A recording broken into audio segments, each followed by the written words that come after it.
He's Ali Alberigo, and this is the School Owner Talk podcast.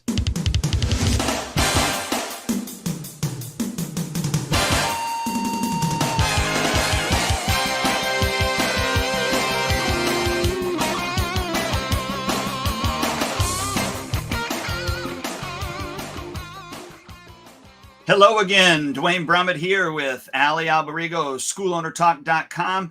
Ali, good morning and pleasure to be with you, sir. And we got a special guest today as well. Yeah, not just a special guest, but a really special guest. So I'm excited about that. So, yeah, great to be with you again, Dwayne. It's good to see you. And I'm going to do a quick introduction of our guest, which, if anyone has been in the our very special guest. Come on. Yes, exactly. If anyone has been in the martial arts for any period of time, I'd like to take the time to introduce this individual, but he needs no introduction whatsoever. With a resume in the martial art that dates back to the 70s. He's been a bodyguard for the Dalai Lama. He's responsible for bringing the ninja craze or the ninja arts to the Western world. He's the author of over a dozen books, and he's made ninjutsu a household name, did choreography for movies and so on. He's made ninja popular in the US, and I'm super excited to have Anshu Stephen Hayes with us here today, especially because I've been following him my whole life, and he's probably responsible for me getting involved in ninjutsu some 30 plus years ago. So welcome, Anshu. It's just a pleasure to have you here with us today. Oh, it's great to be here. I appreciate the invitation. Yeah, thank you so much. So today, Dwayne, did you want to say something? Or I was going to say, yeah, before we get started, I do want to put him on solo because I want everyone to see before we got started, unless he adjusted the camera, I was looking back behind his, yep. I was looking going, okay, that is not a facade. That really is, his home studio, right, sir? Yeah, that's right. This is my house dojo. We built the house about 30 years ago, and I wanted to have a dojo as part of our house. And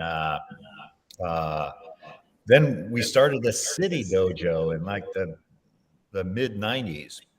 And we ran that for years. So we didn't use this dojo very much back in those days.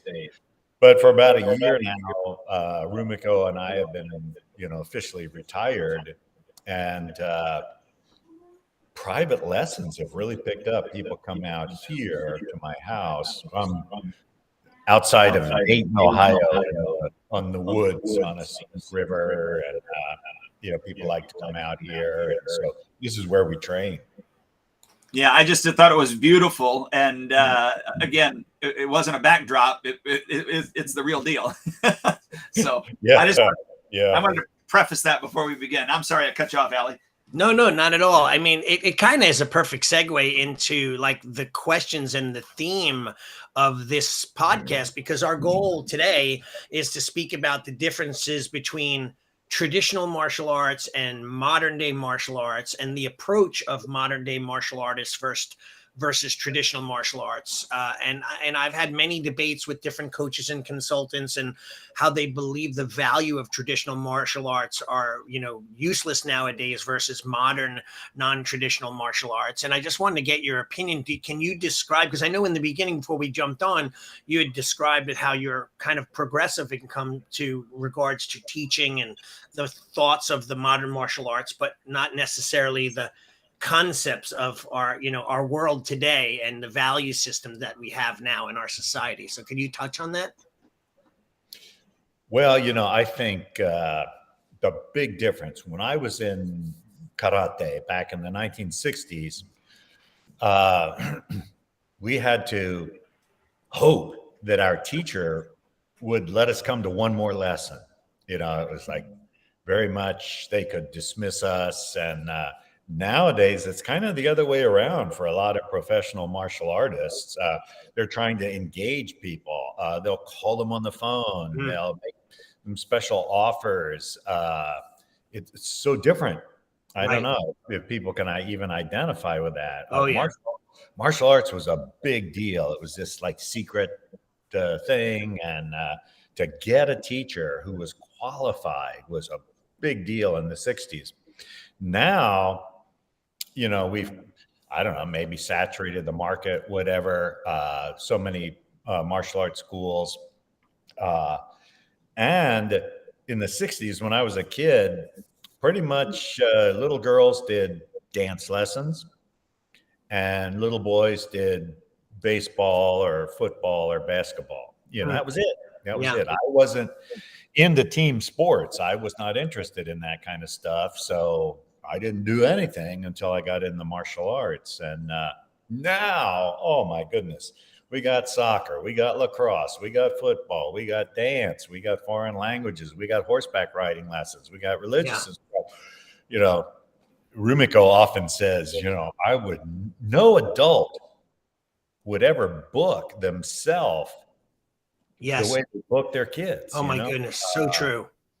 People come in with carry out dinners and eat while the kids are training, and then they run to the van and go to the next event. And, they say, oh, I want my kid to be exposed to a lot. So they're real well-rounded. And, I understand that thinking a little bit, but it conflicts with an older ideal where, no, you find your way and you stick with something.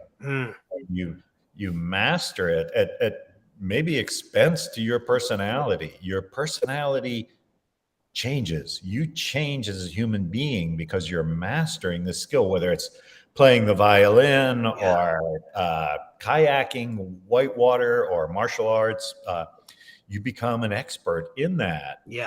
I don't see that happening so much these days. No, it's scary. It really is.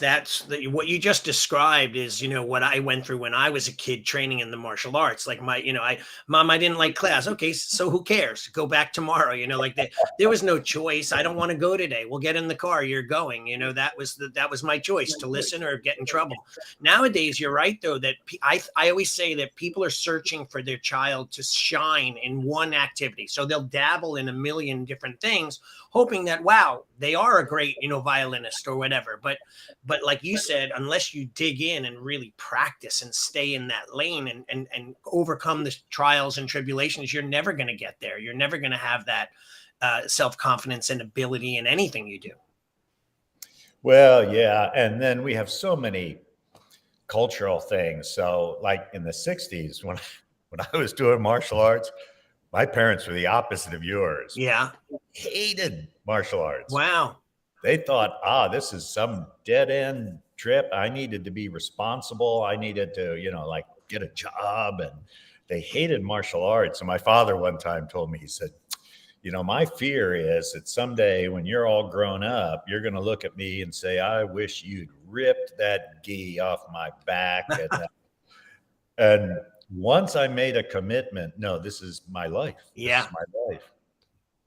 He became my greatest fan. Wow. But he was a generation, what do you call it? Greatest generation. They went through the Depression. They went through World War II. Everybody had to interrupt their life with World War II. Then they came back in the 50s. Some people wore a white collar, others wore a blue collar, but you got a job and you provided for your kids. And then his kid, me, announces in the 60s, I'm going to just knock around the world and find myself. This is horrifying. And so the martial arts was something I'd wanted to do since I was tiny. I really found myself through this martial art training, but it was a very one-way attraction. The teacher had no concern about me. You prove to me, Stephen, why I should allow you to keep training. I trained hard. And nowadays it's, tragically, I think there are some kids who believe, martial arts, that's what the little dweebs you can't put it on the team do. Martial arts. Whoa. How did we get there? So there's a major cultural change over these couple of generations. So do you think there's any hope for traditional classical values that are taught through the martial arts in our modern society, or is it just a certain segment of the population? Because I know in my school a lot of the parents definitely appreciate the way I teach and my methodology, while there are others that, could care less and they'll just quit and move on in a heartbeat, so but I think the majority, because I've kind of worked to try to find those people, they do appreciate what we do, but I do still think that they don't understand the cultural aspects, the respect level, the goal to strive to be better. I mean, they blame it on me if their kid doesn't pass their belt test. It's my fault or Dwayne's fault, not their fault. It's not that they didn't practice or work extra hard. It's my fault because I wasn't able to, somehow make them better than they were. It's very confusing. What are your thoughts on that? Well, I agree. I think that there's an idea, if I'm studying something and the teacher's good enough, the teacher gives me a lesson, I take it and I've got it. What's the next lesson? Right. There's not a realization that, no, I'm showing you the form, right, but you have to get it in your body to where your bones and muscles work in a coordinated way. And then you add the spirit, I'm tactically moving and right. I'm watching what you're doing, or I'm interrupting what you're doing strategically. I've got to get my head and my body working together. And the way we test this out is through pressure. Right. So you can't just like give me a lesson and I get it and I move on to the next thing. It's like, I can't even think of an example, but like coding or something like that. I learned this trick, hold down the control and you hit that. I've got it. It's not like that in the martial arts. Right. And people aren't cognizant of that fact. So one of the things I kept emphasizing, and I found it to be effective, was you're changing as a human being. You're Is that okay? Is that okay? Yeah. People would go, well, I guess, I said, well, I mean, the old you might have lost your temper more easily. Right. The new you is going to be a little cooler, a little calmer, because you understand what this other person is doing and you kind of see through that. Would that be okay? Well, yeah. Right. And you might have, in the old you might have run into a problem and you got kind of stumped and you just quit. And the new you knows, no, there's an answer in here somewhere. I'm going to find it. Would that be okay? Well, yeah, that would be okay. So I keep trying to reinforce that. I mean, in every class, I find an opportunity to reinforce that, hey, I'm changing and growing as a human being. And that, I don't think that fits our culture today. Do you? I don't think that culture is at all like that. It's sad for me. And by the way, I'm going to be 58 this year and I've been doing martial arts since I'm a baby. And I remember when it hurt so bad that I wanted to be great, like I could feel it. Like I wanted to be great at the martial arts. I didn't care about my belt or what was next. I just wanted to be great. Nowadays, it doesn't seem like people care about mastery. I have a saying and on my wall in the dojo, it's a mastery, not mediocrity. And, like I find that people are okay with just being okay. They don't care about being phenomenal or when you said, pressure testing in the real world. Right. And being able to actually do the move rather than under pressure, rather than just do it when you're asked to perform it. So I don't find, what do you think, Dwayne? Do you feel like society has changed to the point and, where it's not really that way anymore? No, I agree. I think also a part of that too is, we're not doing what, like our students sometimes, a lot of them aren't putting in the reps. They're not doing it for, like what you had talked about, the reps sake, or even following directions sake. Okay, my instructor said I need to do this. I should be over in the corner practicing it, but I did it 3 times. Okay, I got it. Well, no, go do it again. Well, what do you mean do it again? I have it. Right. No, do it again. And they don't, it's such an instant gratification society that they don't understand that they really don't have it. And then I don't know, I think something is actually lost when we have to sit there and explain it. This is why you don't have it. as opposed to, do what I asked you to do, and then I'll let you know when you're ready for the next thing. Well, the other thing that did not exist when I was a young person, even when I was a middle-aged person coming up through the martial arts, we didn't have this. Yeah. So now a kid goes home. In the old days, a kid goes home, he can watch TV, 3 channels and nothing on. So might as well practice, Now, oh man, these kids are drawn to Instagram or TikTok or whatever, YouTube, and they feel pain when they're missing out on what their other friends are doing and so forth. And so now, okay, I got an option. I can grind it out for 20 minutes in my garage or wherever I train, or I can jump into this frivolous discussion over the Kardashian sisters or whatever. No, they opt for this. I spread out on the couch, and I just operate with my fingers. It's much easier than practicing the martial arts. So I think we have to acknowledge that's a different part of our culture. That's something we are competing with. That's something we're competing to motivate a person. Not even 20 minutes, 6 minutes. Just bam, just practice this for 6 minutes. You're making it a part of your personality. You're not doing a thing, you're becoming a thing. Right. And any physical skill, billiards or basketball or trout fishing, you've got to go beyond okay, I'm doing a thing, to where, no, it's an extension of me. And if a person hasn't experienced that, they don't know what we're talking about. Yeah. I like that phrase. I'm not doing a thing, I'm becoming a thing. Yeah. So like Dwayne was saying, hey, I did this. Why aren't I passing my test? Yeah. Because you don't own it yet. That's great. I often ask when a parent says, when is my kid going to be ready for the test? I ask them, I don't know. When is your kid going to be ready for the test?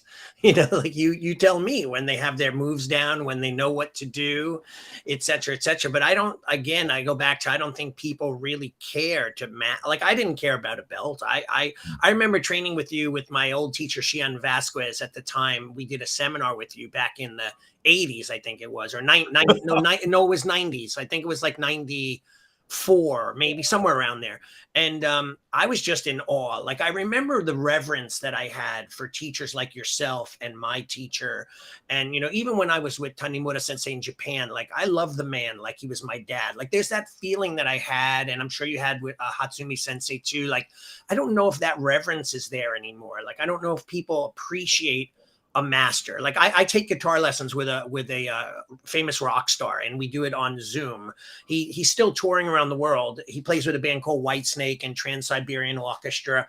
He is a hard nose. He's like a martial art instructor. Like, if I don't do the lesson right, he's yelling at me. He's like, you wasted my time. How about we just don't do lessons? How about we don't do lessons anymore? Would you like to just not do lessons? I'm like, no, I want to do it. I'll practice more, like that kind of thing. And he's hard on me. Sometimes I walk away deflated and upset, that not so much about me not learning, but me not making him appreciate how hard I worked, or him seeing improvement in me. I don't think people care anymore, like that, how they act in front of their teachers, how they perform. What is your thoughts on that? I think reverence is a big part of what's missing in our society today too. Well, I have a very strong opinion on that. Okay. And some may make some of our viewers not like me. Okay. I'm sure that can't happen. But this Whitesnake guy, I mean, he's a master.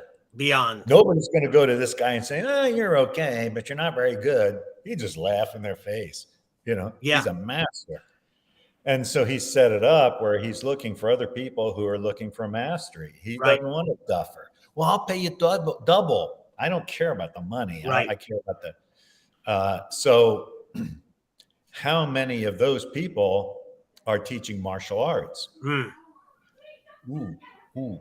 you get a little shopping center martial arts school with somebody who's, maybe never really been in a brutal fight before. Right. They're practicing some abstract form, Mm-hmm. or they're doing a MMA. Everybody's changing their names to MMA now. Oh, we do a little judo and a little karate. No, that's not MMA. Right. You've got to have a unified system where it transitions from striking into grappling. You can't just. But anyway. Young guy, maybe 30 years old. When you look at his lifestyle, let me see your house. Yeah. Let me see the people you spend time with. Let me see your wife. Let me see your kids. How are they doing? Let me see your car. Right.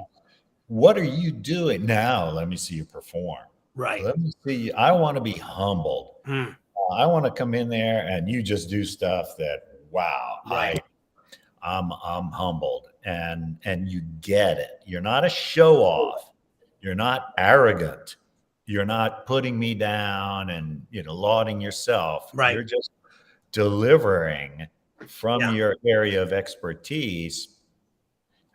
I mean, how many of teachers are like that? Yeah. Who really have a thunder and lightning. I mean, this would really work in a fight, martial art, not a abstract kind of thing. It amazes me. People learn these karate katas, but they don't know what the moves mean. Yeah. What? Yeah.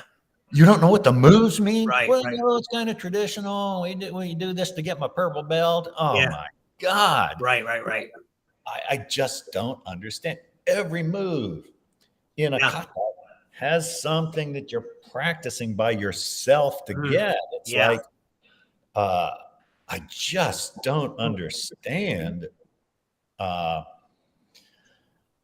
anyway, it goes back to what is your quality? What is your qualification?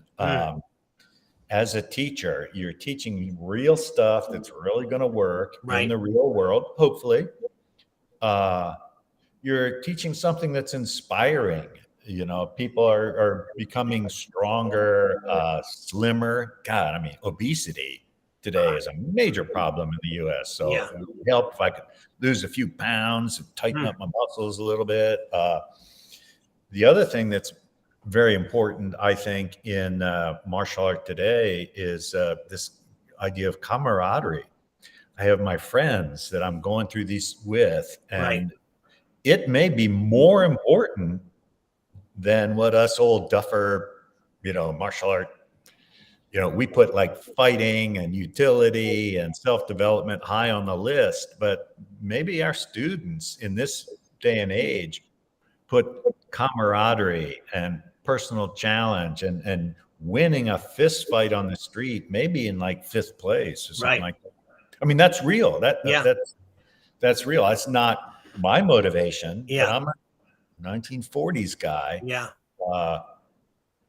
So to wrap all up, I think that's asking a lot of a young teacher. In Japan, as you know, the teachers are all middle-aged and older. Right. 3rd degree would not be head of a dojo. Right. So I think that's one of the challenges. So how am I going to now devote myself as a disciple to a 32-year-old guy who, driving a beater car and, oh God, he's going through a divorce. And, right.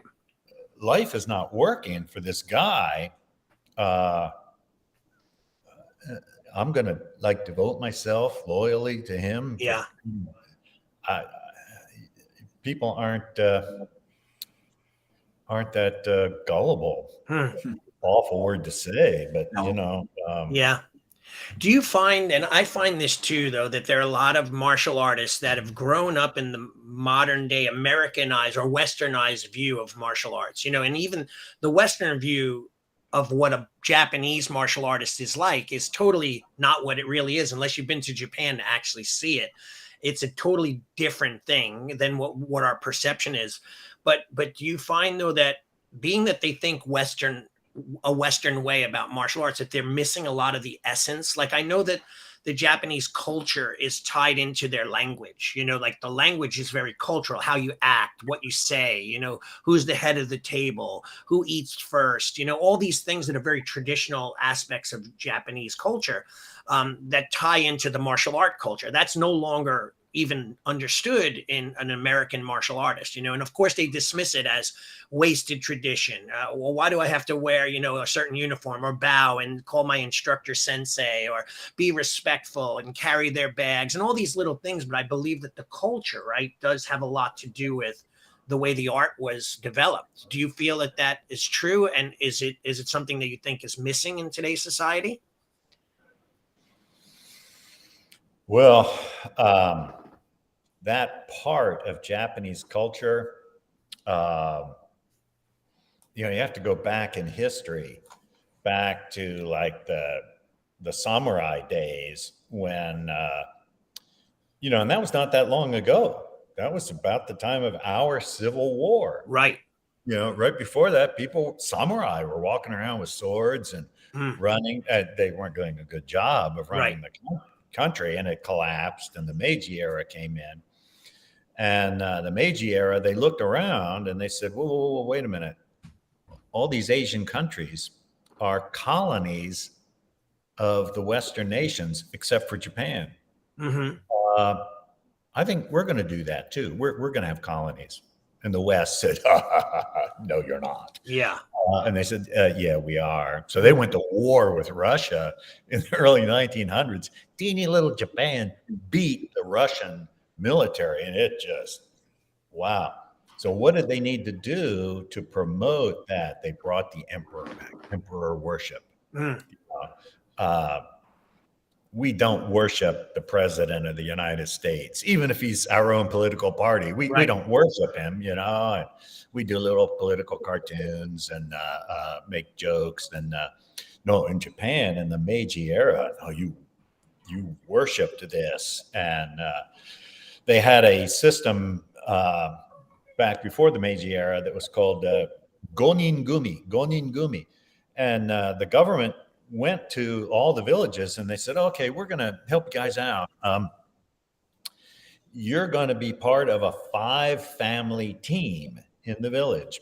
And if one of those families is having a hard time, the other 4 families will help them out, And, oh, yeah, that sounds really good, by the way, if one of those families has one member who disobeys the law, all 5 families will be punished. Oh, gosh. So, the dad, he's got a teenage kid who's kind of willful. Man, he's got to whip that kid into shape. We're going to be held responsible if you keep screwing up. So the father was a feared figure. An uncle was a feared figure. And we didn't have anything like that in America. We didn't have anything like that in America. So that got translated into martial arts. And then in World War II, they still taught martial arts, but it was, for practical use, but also just to build this selfless character. I'm going to fight to the death. You're not going to surrender. What's surrender? I'm going to fight to the death to defend my sisters and my mom. And so this command, my father-in-law was a kamikaze pilot. Wow. He was 17. If the war had gone on for 2 more months, I wouldn't be married to my wife. Wow. But he said they were brutal, just brutal to these kids, and the kid had, his stomach would growl. And the sergeant, you're hungry? No, sir. Just ate so much, it's my digestion. They were scared to death. So Japan comes from an authority-centered culture, and America, we come from, I don't know that anybody believes this anymore, but the American pioneer spirit. We're going to load up the wagon and we're going to head west and do it on our way. And those two juxtapositions, by the time U.S. servicemen studied martial arts after World War II. There were all these cultural differences. You revered the elderly, you revered the more skilled. We don't. And you can just see it the way that parents and kids treat teachers today. I mean, school teachers. Yeah, yeah. No way my parents would have stormed into a teacher's office and straightened that teacher out about my precious little Stephen. I would have gotten my tail whipped at home to the problem at school. So all of that combined leaves us in a situation where, are we asking students to embrace something that's so culturally different? Loyalty. God, look at politicians have constantly let us down. Sex scandals and money scandals and all these kind of things. Right. And our religious leaders, oh God, these famous evangelicals are paying off the secretary to not talk about being harassed, and sports stars and rock. I mean, we've earned our cynicism. We've earned our cynicism. And so there's a natural, well, I mean, I'm going to study with you, but I'm holding back a little bit. And that just seems American now. Yeah. Do you think, I'm just curious, because as you were talking, this kind of resonated with me. When I trained, as opposed to now, I think, kids and even adults sometimes, but, especially kids and parents, they want their kids to be proud of themselves and as opposed to making the instructor proud of them, which in turn makes the student proud. It is, I want my child to be proud of themselves. So it's more of a selfish training as opposed to a selfless training. Does that kind of make sense? Maybe. I've never thought about it that way before. I've never thought about it that way. I think somebody wrote, Facebook user, I don't know who it is, but American Sensibility sees martial arts as an activity when actually a way to a better life. And I think this is really insightful. I think this may refer back to what you're doing. This person has really got it. We're an activity now, just like soccer or lacrosse or playing the flute or whatever. We're an activity. And when that activity starts to threaten my self-esteem, meaning, oh man, I've really got to practice. I think I'm going to go back and do this. And I just recently had a mom pull out. She has two kids in my school. One is a little older, like 8. The other one is 6. And the 6-year-old is very much a troubled kid, where he just goes out of his way to disrespect and not listen and create havoc within the classroom. So my instructor that teaches for me puts him in timeout quite often. And the mom recently said, listen, we're going to pull him out. She's keeping the other child in, which is great. She sees a value in our school, but she goes, we're going to pull out the younger boy because we just don't want him to have his self-esteem ruined. And that's, because he's getting in trouble all the time. And I said to the mom, I said, how about maybe we teach him to be respectful and listen, and then he would never get put in timeout. No, we don't want to do it that way. We're going to just take him out, so that just goes to show how our society is failing our children and how parents are failing their children and so on. Well, when I was a kid in school, we didn't have ADD. Mm-hmm. Now, did somebody maybe have ADD? Oh, of course. Right. But we didn't have ADD. You got to figure out how to pay attention and get your lessons done. Hey, I may have been a part of that, maybe, because I hated homework. I would just me too. Enough and skate by and get B's. And I was smart enough that I could understand stuff. And my sister really worked at her homework. She really did homework for hours. And, oh man, I didn't. But there was no ADD back then. Right.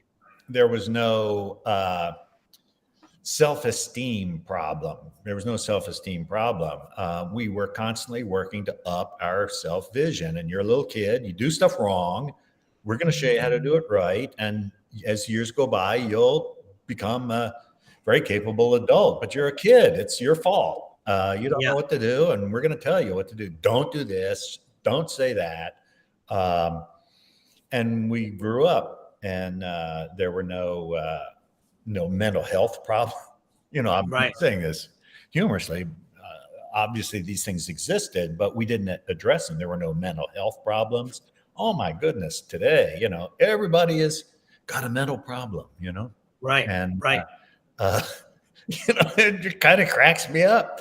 There are these Yeah. billionaire entertainers. They're just gorgeous. People waiting in line to fall in love with them, and they work 4.5 weeks a year doing a movie, and then they get to play and drive supercars around and go on yachts in the Mediterranean, and and they say, "Well, I'm suffering from mental depression," and Yeah. well, I mean, maybe they are, but they don't get. Well, they do get a lot of sympathy. They do get a lot of sympathy from the young ones today, but hey, are you really mentally suffering, or have you just learned that's the language we use today? Yeah. You're using that as a way to deflect criticism for your lavish lifestyle. Oh, I'm troubled. It's like Right. like the first Buddhist truths of the Four Noble Truths. In Yeah. all lives, there is suffering. If you ask any of these multi-grillionaire, super sexy, totally powerful celebrities, is that easy? Oh no, it's hard. It's Right. hard to do this. I really have to work hard, and they'll find suffering in their life unless they're enlightened and would say, no, I just won the lottery in life. Right. I have makeup artists that make me look gorgeous, and I have workout people that are slave drivers and keep me trim, and I have all the loyal fans who are paying for me to have this lifestyle. Nobody says that. Yeah. So I think that this idea of self-esteem is very different than when I was a kid. And so the big question is, how do we work with it in our professional martial arts schools? How do we present something that is so different from what these parents and their peers think because every parent wants to be a good parent. Every mom wants to be a good mom, right? Nobody wants to say, I'm a crappy mom, but what the hell, No, nobody says that. They all want to be good moms, and they're judged. Again, back to this, they're judged by the other moms. And so they want to be a good mom. They want to be a good dad. And there's all of these different cultural influences. Now, I see it, I laugh when I say this, but I see it as some of these cultural influences are excremento de toro, it's just not valid, but people take this stuff seriously. They make it valid. Yeah. And I said, just relax, hug your kid, compliment them when they do something right, but in a quiet voice. Hey, son, that makes me feel so good to see you do that. Don't baby talk him. Oh my, what a brilliant little boy you are. Just talk to him. Just talk to him like a person, Hey, honey, as daughters go, I am so lucky to have you. Oh, there it is. And they have a problem. Oh God. Hey, what are you gonna do to solve this? What are you going to do? I was hoping you, Mom, would solve it for me. Oh, yeah, that'd be neat. I'd love it if I could solve all your problems for you. But, I got a job. By the time you're 18, I have to train you to be totally self-reliant. And I used to say this to my kids. I'd say, when they were a little naughty or whatever, I'd say, I'm supposed to train you by the time you're 18 to be self-sufficient, have as many friends as you want, live where you want to live, do the things that you want to do, visit where you want to. I got to teach you, and I'm not doing a very good job right now. Oh God, they would hate that. Right, And then right. you would enter into, okay, so what are you going to do about this problem? What are you going to do about this problem? And, they came up with their own answers. But, you have to be, my dad never talked that way to me when I was a little kid. That was just not our culture. Yeah. Yeah, even the love aspect, I remember, like for me, how I would express my love for my daughter and how I would treat, even to this day, she's 23. The minute my wife goes to bed, she's got her head on my shoulder or watching TV together. It's that connection. But I think I developed that connection through communication. Always knowing she could express herself, come to me if she had a problem. But I would also, like you said, make her find solutions in whatever she needed to solve the problem. So I think that's a great lesson. I think parents more so want to run their kids' lives for them. And nowadays, I mean, they can't. It's amazing to me, like 10-year-olds don't know their left from their right. They don't know how to step forward with their left foot, step forward with their right foot. I literally could tap their leg and say that leg, and they'll do the other leg. I'll step on their foot and hold it down, and I'll say, use the other leg.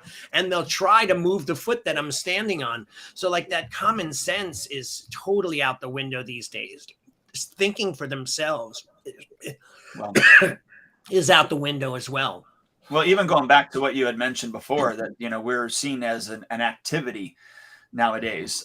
So just from that, we're the perspective of what we are compared to what we were is totally different. And I personally, and Allie and I have talked about this, I've tried to combat that in our presentation, because one of the, when we're presenting the program, is I blatantly tell them, if you are looking for just an activity for your child or for yourself, we are not the right school for you.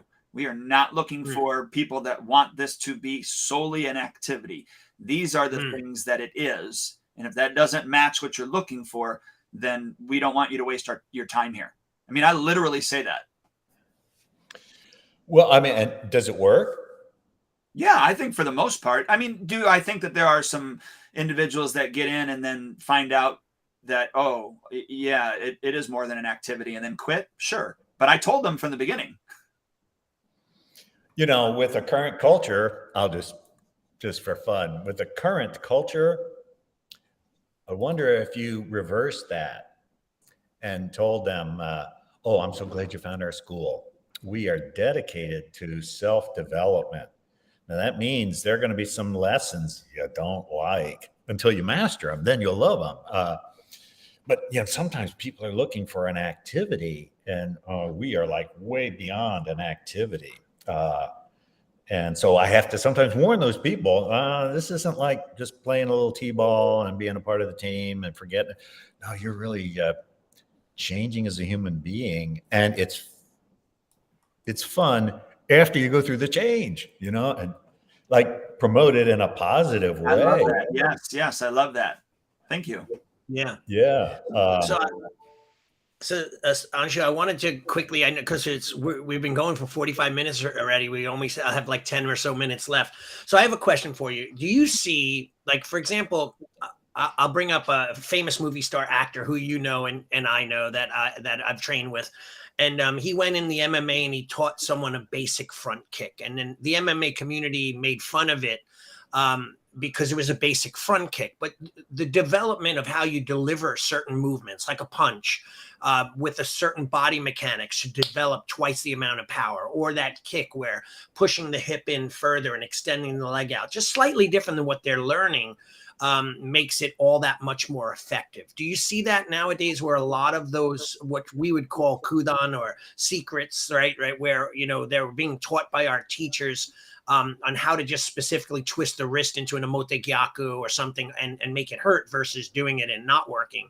Do you feel like a lot of those valuable lessons are being lost? And even on 5th and 6th degree black belts, they are clueless to seeing what those moves are. Well, I think that brings up two considerations. Number one, I agree that to a certain degree these things are lost, but it's because they're kind of outmoded. What am I trying to say? They don't really relate to like real self-defense. Mm. And so you can learn this thing, but it's kind of like learning Esperanto. Remember the old Esperanto craze? It was a made-up language, and people studied it, but nobody spoke it. I mean, what a silly thing! What a silly thing to do! But you know, uh, so well, no, you put this thumb right here, and then you press in, and that will help take them down. And oh, that sounds good. But when somebody's enraged, you can scrape the skin away, and they won't go down. You need to level the Right. hand out. Right. And that in what I teach, that comes from me changing my body. Oh, I don't force your hand down. I change my body, and now your hand is down. Right. And I think teaching those kind of things are kind of exciting to the student. You know, oh, Yeah. now I know a trick to defeat somebody who's stronger than me and more angry than me. Yeah, you just change your body. Wow. How about your life? Is there anything right now that you're working on that you're just stumped? Hey, I work hard. I'm on time every day, but my boss just doesn't seem to appreciate me. What in there, if you could learn one little trick, Yeah. you know, the other thing is fighting techniques change. This is the second consideration. Fighting techniques change. So you studying with Mr. Tanimura presumably learned like 1500s Japanese martial arts. I did with Mr. Hatsumi. Yeah. I learned 1500s Japanese. We would lunge with our fist and our foot forward, and nobody fights that way anymore. 2022, they don't fight that way anymore. So when I learn a trick here, you press here, you throw the balance off. Doesn't work against a cross punch. Push here, bang. Oh, wow, this one came out even faster. Right. Wow, I'm studying an antique. I'm studying something that doesn't really work anymore. Yeah, so you're making a choice. And the people that are studying those antiques, they hate to hear this from me. You know, that must be the bad guy. Well, Hayes, you didn't study long enough to get it down. If you'd trained harder, you wouldn't need to change it. And I say that's foolishness. Yes. So when you're teaching the secrets, does it really relate to what's going to increase this person's likelihood to survive a real street assault? Yeah, and I agree with you on that. Although the one thing that I was thinking about was like if we did a wrist lock incorrectly, it wouldn't work, and if you learned how to do it correctly, it would. So some people would go, that wrist lock just doesn't work. That's wasted movement. Let's just learn how to do a 1-2 punch. So a lot of times I believe a lot of the lessons are lost because everyone's looking to discredit. Like, for example, I put a video up on Instagram where my guys were doing test cutting, but we used a pool noodle. Instead of, it's much cheaper than tatami mats, so we're cutting pool noodles, and the comments are, it's just a pool noodle, that's not a big deal, what a loser, like McDojo, and they don't realize the value, and a lot of it's lost on people, so I think that sometimes this is a misunderstanding with teachers as well. Yeah, I'm lucky, I'm retired. Yeah. So let's talk about that. We have like 8 minutes left. So I'm getting older too. I'm 58, and I wonder like how long I'll be going. I realize for me, there's a lot less on this end of my life than there was when I was younger. I have a lot less left in time. So how did you make that transition? Like, for me, like my martial arts school and my business of running the school is kind of an addiction to some extent, where I do it all day long, all night long. In fact, I just posted on Facebook today that all my friends on Facebook are almost all martial artists. That's all I do. But how did you transition to that retirement phase? And accept the fact that you want to enjoy life or whatever? What was it for you? Well, I read that on Facebook today, Oh yeah. and I chuckled because I have a saying. I say, in conversation, if it doesn't involve counter espionage, hand to hand escape fighting, or tantric Buddhist metaphysics, I'm a real dull guy. And, all my friends are in martial arts or these Eastern esoteric, crazy, worldviews. And that's how I've set up my life. So Yeah. I'm lucky in that I have not you'd think 42 years I've been back, and blew the lid off with this ninja thing. You'd think it would be huge, but no, actually I have a very small network, and only in the teens of schools. And I've thought about that a lot. I think the silent demands that we make on people. Hey, how has your life improved today?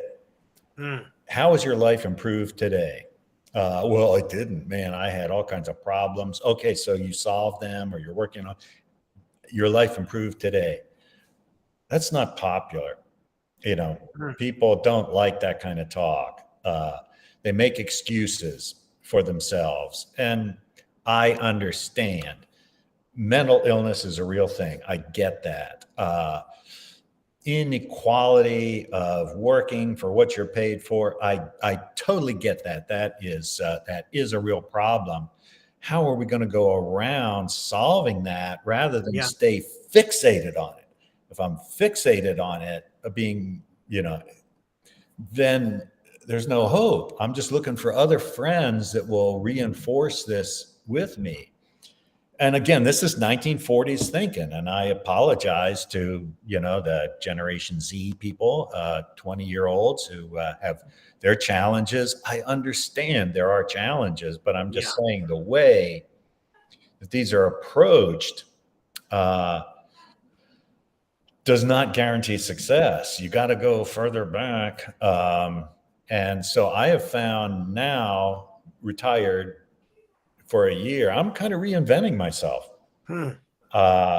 What's my message to the world? What's my value to the world? I have a couple of handfuls of guys that are really dynamite. They can show how to dislocate a shoulder.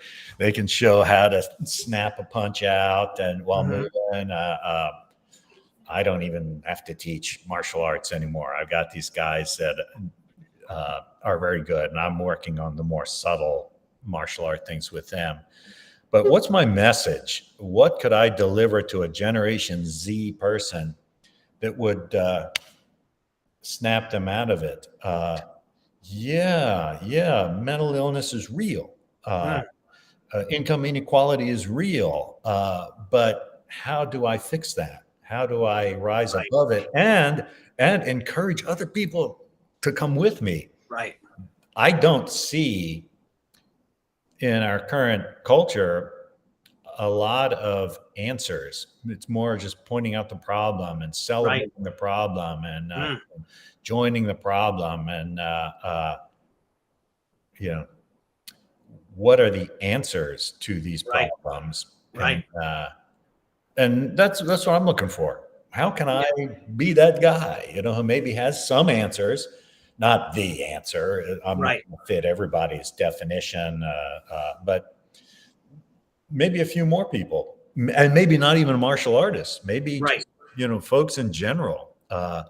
That's kind of what I'm looking for right now at this stage of my life. How can my 73 years of knocking my head against the wall and breaking through and having major success. Oh, I'm so lucky. I'm just so blessed. But there are other things I didn't get that I wanted or I thought I wanted. And how can I help? How can I help the younger ones to be more encouraged, to be more enjoy that self-reliance, counter to this sort of victim-y view that's being so promoted with our social media now. Yeah, I think it's more interesting being the victim nowadays than it is to be the, the leader or successor, like to overcome the victim mindset. People identify with that quite often, which I've never seen that to be something that I wanted to say, oh, look, I'm sad, I'm depressed, look at me and help me and feel for me, rather than, being the success and showing the leadership qualities. So I love what you're doing. I think that's amazing. That's great. Dwayne lost his connection, so it's just you and I, and we're going to close up with that, which I love, because I love being around you. And I want to say thank you, though, Anshu. You've always been so welcoming to me, and treated me with respect and treated me well. And I've always, being that I grew up, reading your books, and I forget which book it was, though, that I ended up kind of almost mirroring your journey, going to Japan and, training in the field under the bridge, going into Noda and all that and all this stuff. And I'm like, wow, I've done that stuff. I've been there, so I really am happy that I met you, and I appreciate all you've done for me. And of course, my thousands of students that I've taught, because without you, I wouldn't be there. And I followed my trip to Japan, except I trained with Tanimura Sensei versus Hatsumi Sensei. But we had so many similarities, and I owe a debt of gratitude to you. And thank you very much for that. And I appreciate everything that you've, done in our industry and in the art. Oh, well, I really enjoy having you as a friend, Ali. You're a special guy. Thank you, sir. I appreciate it. And one of the people just wrote, be the change be the change you want to see in the world. So that was a good ending for what you've just been talking about. So I thank you. This interview was great. Normally we do some business style stuff. This was very spiritual. So I love that. And maybe I could get the recording and release it on my open page so that you could share it with all your people. Wonderful. Because there's such a great amount of lessons in here that I think people could really benefit, not as a school owner, but just in general. Yeah, I'd appreciate that. I had several people who wrote to me, I'm not a school owner, but I'd love to hear what you have to say. And yes. So we could put this up. I definitely will. I'll get it. I'll put it up on my page and share it with you, and then you could share away. I remember our last interview that you did with us some years back. It was probably like 8,000 views in a few days. It was very, very popular. Of course, what you have to say is so important. So thank you for sharing. I know you're a busy person, and, I appreciate your time very much. I definitely do. So thanks for doing this again for me. Oh, it's my pleasure. My pleasure. And I hope to see you soon in the future. So in person. Thank you, sir. Wonderful. I'd enjoy it. Sayonara. All right, Dwayne is gonna shut us off, and then we'll be out of here. So I'm gonna just close out. You could close out or leave the broadcast, and Dwayne will finish it up. Thanks, Sensei.